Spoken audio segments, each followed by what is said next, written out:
बहुत समय पहले की बात है। टुन्नी चिड़िया एक जंगल में रहा करती थी।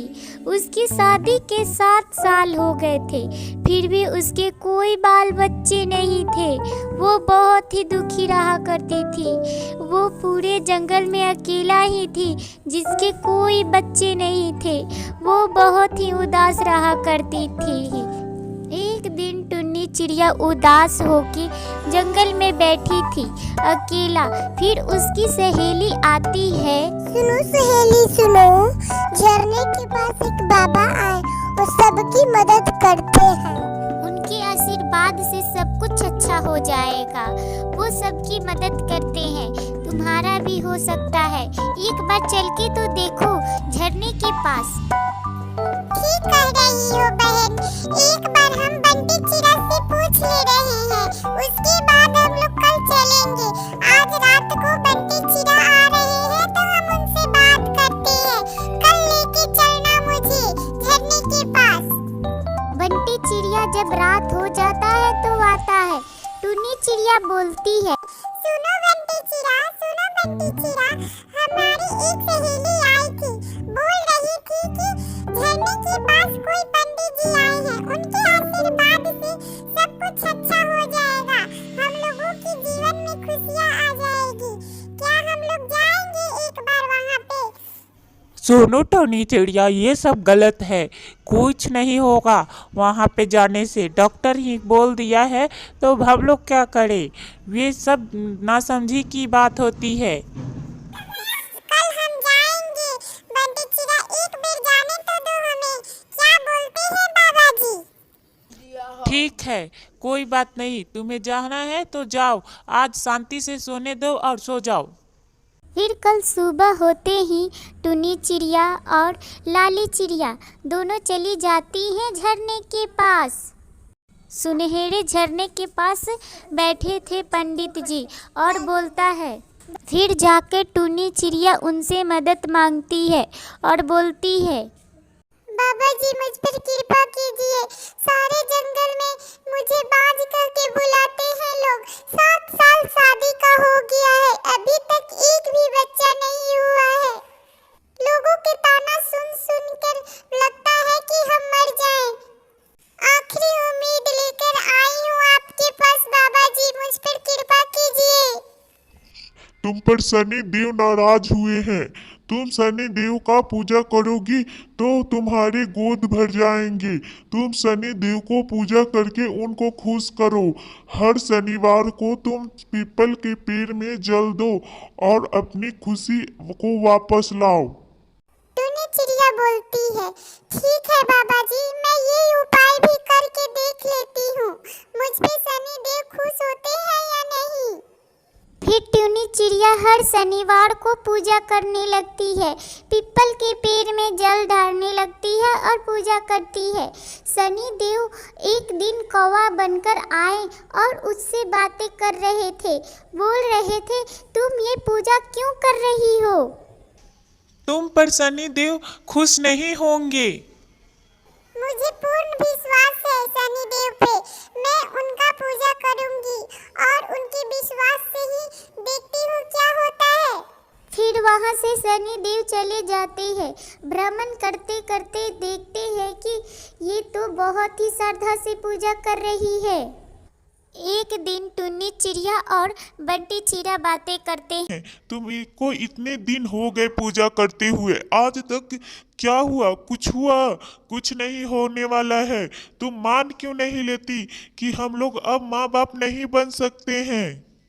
सुनिए बंटी चिड़ा, मैं कुछ भी करूंगी, मुझे माँ बाप बनना है हम लोगों को। पूरे गांव के लोग हम लोगों को कैसे कैसे नजर से देखते हैं। फिर रात में आकर वो बाहर रोने लगती है, हे शनि देव मुझ पे कृपा करो।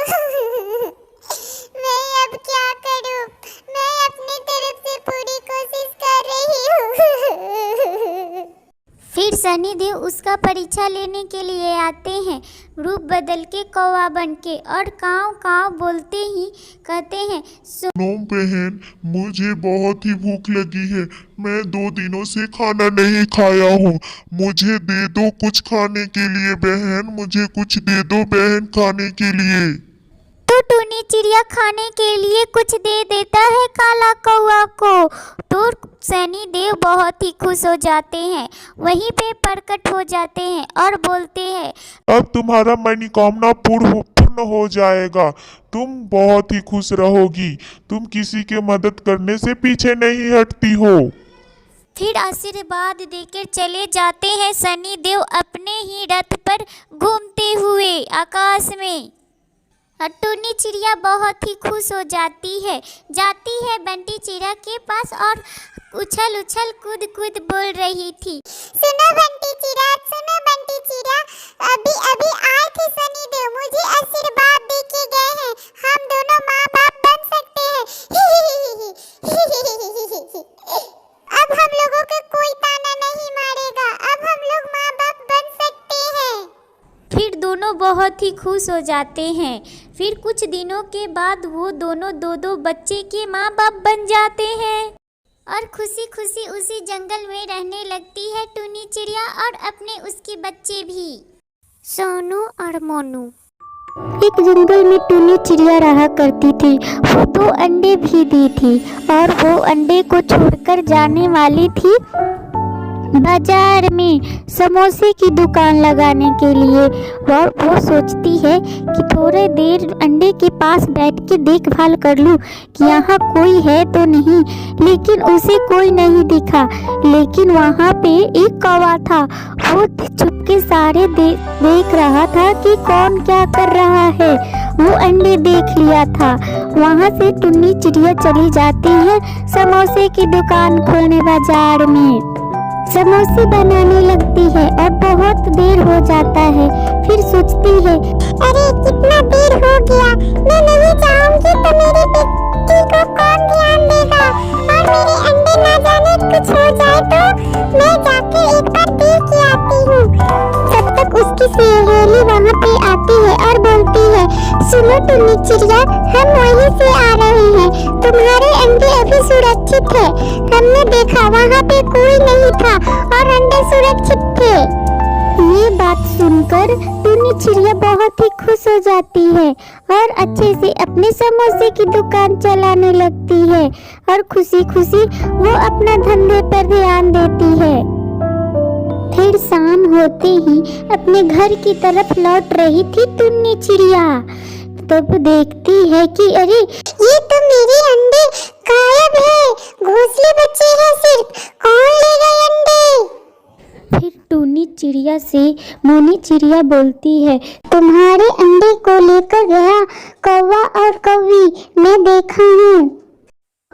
और कौवा कौवी बातें कर रहे थे। दोनों अपने घोंसले में बैठकर बोल रही थी कौवी, सुनो कालू जी, हम दोनों को तो आज मजा आ गया। कितने बड़े बड़े अंडे थे, बहुत ही स्वादिष्ट लगे मुझे तो। फिर कालू कौवा बोलता है, हाँ काली कौवी, मुझे तो बहुत ही अच्छा लगा। हम दोनों तो बड़े ही मजे से खाए अंडे। अब जान गए हैं हम लोग, वहीं से अंडे चुरा कर लाएंगे जब भी वो टुन्नी चिड़िया अंडे देगी तब, क्योंकि वो अपने अंडे के पास नहीं रहती है, वो जाती है अपने समोसा की दुकान चलाने। फिर टूनी चिड़िया उठकर वहाँ से चली जाती है काला कौवा के पास और काला कौवा से बोलती है, अरे काला कौवा, मेरे खाओ खा गए 2 बच्चे को। मेरे बच्चे ने तुम्हारा क्या बिगाड़ा था? मेरे अंडे को क्यों खा गए कालू भैया? मैं कालू तुमको नहीं छोड़ूंगी, मैं अपने बच्चे की बदला लूंगी तुमसे। अबे जा टूनी चिड़िया, मुझसे ताकतवर है तुम क्या? तुम्हें भी मार के खा जाऊंगी। यहाँ से चल जाओ नहीं तो।